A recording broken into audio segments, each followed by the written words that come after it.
In this weekly Power City live stream, we're going to be getting into the latest in the crypto and DeFi sphere with no other than my right-hand man, my partner in crime, Mr. Just Ask Jesse. Hey, y'all. Good to see you, man. Good to see you. Another week. I think that people in the Pulse Chain community can be happy. We've seen some more green candles. So I think that's always positive, right? Yeah, we've seen a little bit of movement, a little bit of positivity amongst all the people in the community. And, hopefully things continue to trend this direction. We've got a little bit of a pullback at the moment, but I have some confidence that it'll keep running. Well, yeah, I mean, obviously, pullbacks need to happen, right, to find support lines and what's not. We've seen quite the move, though, I think, within 2 weeks or 2 weeks or less, 100+%, 200+% regarding some of even the blue chips in Pulse Chain. Quite interesting that the rest of crypto has kind of been going sideways. So it seems kind of contained within Pulse Chain at the moment, but it's very positive.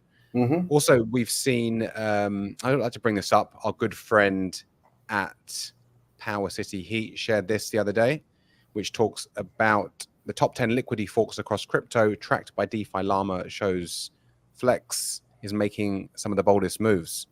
So what does this mean, Jesse? So there's a number of liquidity forks, and if you think about Flex or Earn protocol, well, they were forks of Liquidity. Liquidity is the original protocol, and the rest, took that code and then relaunched it on different chains. That's how we came up with Flex and Earn protocol. It's the same code. So you would suspect that Liquidity would have the largest TVL, which it does. Well, then out of all the forks, we're doing pretty well. In fact, our friends over at Liquid Loans, look at them. They're number 2. And then if you look at where we fall in the line, in ranked order, you'll see PowerCity Earn protocol, number 3 out of all of them. And then Flex is a little bit further down as people get accustomed to using their hex for it. But look at the movements on it. Look at the movements on this. 22% in a day, 7 day, 58%, 1 month change, 234%. And that's going to be the TVL, the total value locked into the protocol. And what that means is how much collateral have people put up to use the protocol. And that number can go up 2 ways. It could be people adding collateral, literally just adding more into their vaults. But it could also be the value of the thing that is in their vaults is going up, whether that be PulseX or Hex, or you'll see in the Liquid Loans, those guys use Pulse for their collateral. As those things go up in value, the total value locked goes up. Or as more users come in or people add to their collateral, the total value locked also goes up. So we're all doing pretty well here. We're ranked quite well amongst these liquidity forks. We've sort of dominated Pulse Chain, leaving not much room for anybody else to run a liquidity fork over here. Well, in those gains, whether that's 1 day, 7 day, or 1 month, it's Flex number 1, Earn number 2, and Liquid Loans number 3. So, like you said, we've dominated that, and it goes back to our talk on the topic that we need good protocols, DeFi protocols that give values to people, right? So they can come onto the network, and it's something to attract people to Pulse Chain, because we don't want a chain that's just there for the sake of being there. So it's great to see Flex doing well, Earn doing well, and Liquid Loans all having big moves over the last 1 day. Yep, and $19.5 million worth of collateral locked is pretty good. And then if you look at Flex Protocol, $7.03 million worth of hex locked. Look, those are really solid numbers, especially considering where Pulse Chain and Hex have been over the past several months, right? It's kind of been in the gutter. So numbers right now, let's take Earn Protocol, for example. Nearly 20 million. Well, as the value of PulseX goes up, two things happen. Let's say PulseX doubles. That number, just because of the math, turns into 40 million. But also, as people's collateral health goes up, they mint more stable coins. So you should see more of those floating around. And you should also see new participants come in as the PulseX or the hex that they're holding increases in value, and they start getting the itch to sell some or collateralize some. There's going to be some of those people that choose to collateralize or add some of that into their vaults. So that number, even if I suspect, and this isn't financial advice, this is no guarantee, I suspect if the value of the PulseX that's in those vaults went from 20 to 40, you may see another 5 to 10 mil of new collateral come into the system for various reasons, right? So just because something makes a move, whether it's a 2x or a 10%, that total value locked could actually go pretty high pretty fast. And none of this is financial advice. So, and remember, I'm not talking about the value of the token here. I'm talking about the total value locked of collateral in the system. It's a very different thing. Well, it's still early days for a lot of these, many coins, especially even the blue chips in Pulse chains. So like we've talked about before, why sell when you have the option to, hold on to it and get liquidity? Flex is there, Liquid Loans is there, Earn is there for all of the, 3 of the main coins on Pulse chain.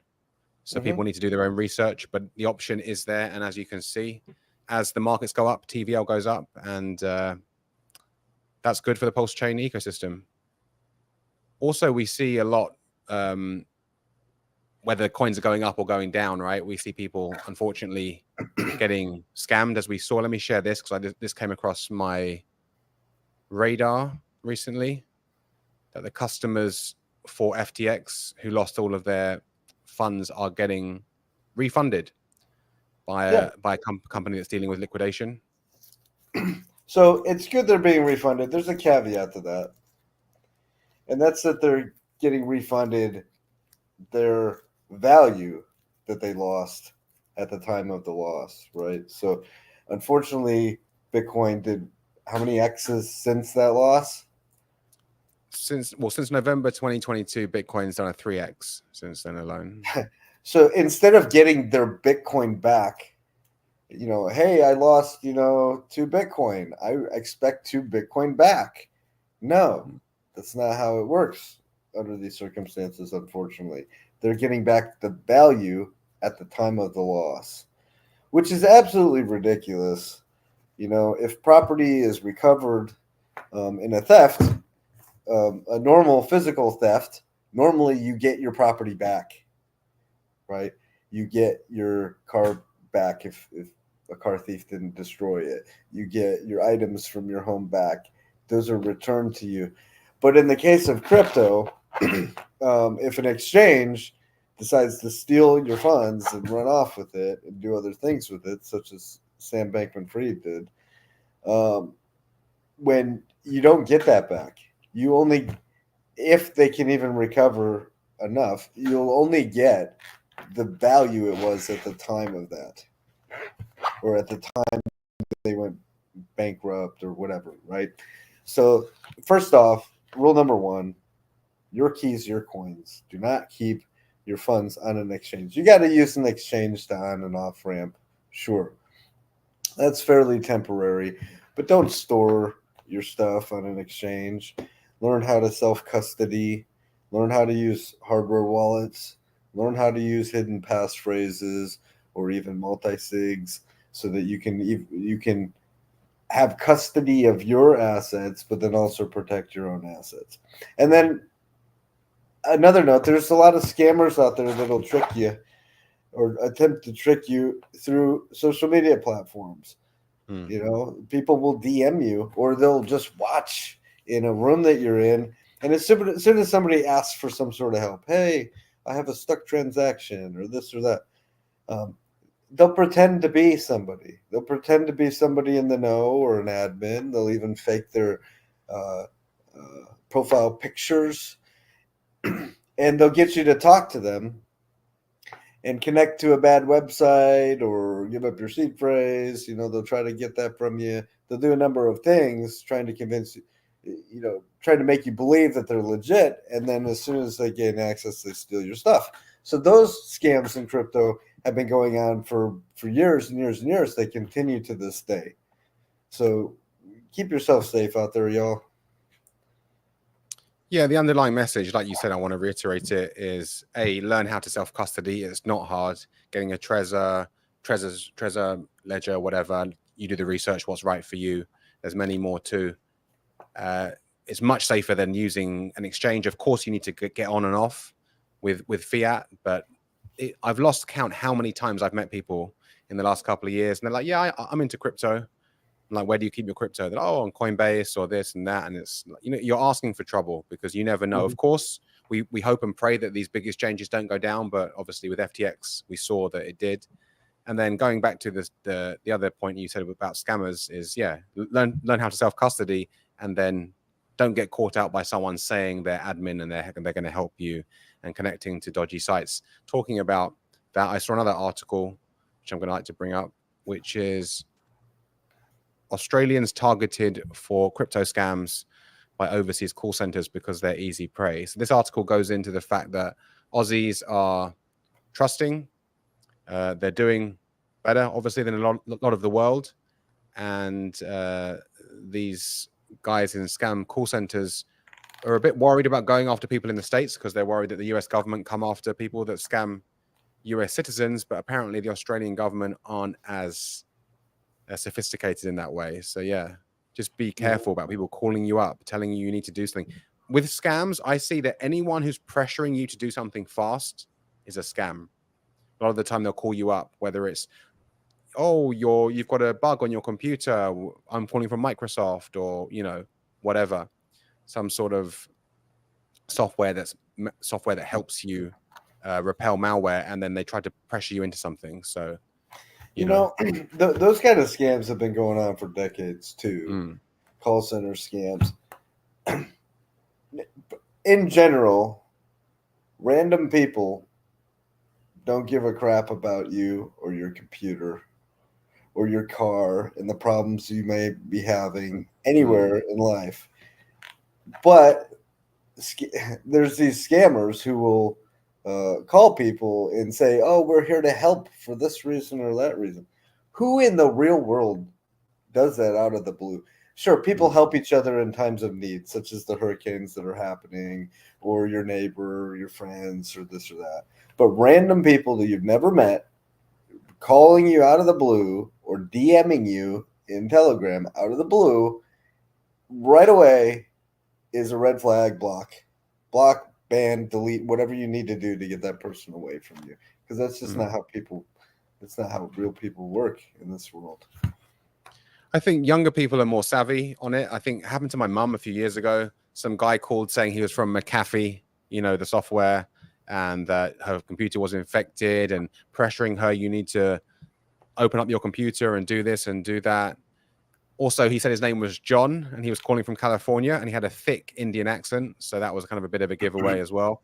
So, no one's going to call you out of the blue and say they're going to help you for no reason. My parents are up there in age, and they were scammed a few years ago. They fell for this ridiculous trick. Some guy called them and said he was with the FBI, and he needed to talk to them, and convince them that he was like a police officer on the phone. But then told this crazy story how one of the family members was caught drug trafficking, and if the parents didn't didn't want to also go to jail, my parents, that they could pay a fine over the phone of $5,000, right? What? And trying to get a bank wire transfer out of my parents by making them scared that they would like the FBI would kick in the door and arrest them and all these things, right? When all actuality, it was a complete scam. But my parents are elderly. They fell for it. They got scared and went and stayed in a hotel for a couple days. Um, and then my dad didn't even want to tell anybody because this guy, the scammer, told them, "Look, this is a secret investigation. You can't tell anybody. Keep it a secret. Otherwise, we will absolutely arrest you." So they kept it a secret until my sister pried it out of them. Like, what are you doing hiding out in a hotel? Like, God. why are you guys at a hotel? The home is fine. And pried the information out of them and then told them, look, you're being scammed. Block that or stop answering the phone from that person. But yeah, they almost got scammed out of $5,000, and so much so they went into hiding for a couple days. God, I mean, how I do would these hope people that the sleep at people night? listening are all there, young enough or smart enough to recognize what's a scam and what's not. Yeah, I mean, anyone who's pressuring you quickly, this needs to be done, that needs to be done, whether it and giving you in crypto connecting to sites, right? So connect your wallet to here, we can help you. You have to verify and you have to use your brain. You know, it's just like driving, right? You don't want to go out and drive. You don't want to be paranoid when you leave your house, right? Thinking you're going to have an accident, but you still put on your seatbelt. You still look at your blind spot when you're turning. You still check, behind you and what's not before you brake. Especially if you're doing, anything like that. You need to be aware. And in crypto, anyone popping up, I've asked questions when I was getting into crypto in different Telegram groups and getting DM'd by 5 people straight away. I'm the official person, I can help you. Of course you're not. So you just need to, your antenna needs to go up when something like that happens. And unfortunately in crypto, these scams are not new, right? Like you said, they've been going on for decades or what's not. But now, obviously, the technology has changed. They're bringing the same thing into it. So be careful if anyone calls you self-custody. Learn how to self-custody. Like you use like Jesse said, use a hardware wallet and learn how to do secret passwords even. And definitely don't click on any weird links, because you are your own bank in DeFi. And that's a good thing and a bad thing. A good thing because you're in control. A bad thing because once it's gone forever and no one can help you get it back, unfortunately. Yeah. In general, just going to a website or clicking a link won't do anything. People have to remember, in blockchain, for anything to happen with your address, you have to sign a transaction. So just connecting read only to a website isn't going to harm you. But you have no business even going to a website unless you chose to do it. That you did the research. You said this is the legitimate website that displays the graphical interface for what I'm trying to do. So like the crypto website that you're trying to connect into your wallet, you did your research and you've determined, yep, this is the legitimate one. Just going to a scam one and connecting in isn't actually going to drain you. Where it gets people is when something pops up on the screen that says, "Oh, click this button to further connect into the website so we can help you with customer service." And you click that, and then MetaMask pops up with an approval for you to sign, and you sign that. And you could even sign using your hardware wallet or whatever. And then bam, what you actually just signed was a spend approval for somebody else to drain your wallet, right? That's one way that they get you. Another way is they, convince you to give them your seed phrase, which of course you don't want to do either. But let's just avoid all of that. Don't go to websites that you haven't fully researched, given some thought and time into, and you know that it's the legitimate website to do an interaction on the blockchain that you want to do. Yep, exactly. So stay safe there, guys. I will keep my language PG-13 when thinking about describing some of the people that do this. But yeah, ultimately, like anything in life, you need to be on guard and be protecting yourself. In regards to the POWERCITY ecosystem, obviously we have quite a few live dApps. We have, our next one is going to be the amplifier for the protocol. The amplifier for the Liquid Loans protocol is currently live. Let me just share this quickly for people that haven't seen it yet. And this is where people can come in, use this as a front end for the Liquid Loans protocol, or they can get even more granular and put their DeFi yield and automation by doing different strategies. This is also coming for the protocol soon. So I know a lot of people, as we've seen, the TVL is getting quite big there, and a lot of people are using the protocol. So now they can use this on top of that to compound their DeFi yield. So that's up next. And just a reminder that all of the POWERCITY dApps feed to the core. So by staking your WAT tokens and your PLP tokens in the core, you can receive, you can see that reward pool there, ever growing, as a cut of fees from the POWERCITY dApps go to there. So yeah, as more dApps come out, we've got Amplifier for Earn, Amplifier for Flex, Pixel Park, and some other stuff that we can't mention right now, right? Yep, absolutely. Lots of stuff. We just continue to keep on building, y'all. That's it, man. Keep building through a bull market or a bear market. Obviously, we've been through quite a brutal bear market since 2021. Hopefully, we're getting some respite, but we've got those elections coming up. Is that next month, or when is that? The official election date is next month. And when is the day?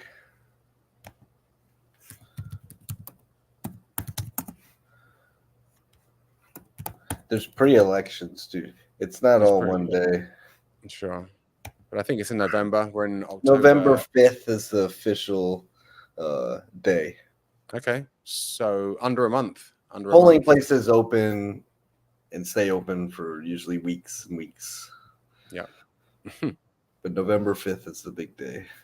Good stuff. Good stuff. Well, I'm sure we'll see some movement either up or down, depending on how that goes. But until then, we will be here every Tuesday evening giving you the updates on crypto and the POWERCITY ecosystem. Thanks, Jesse. And I'll see you next week.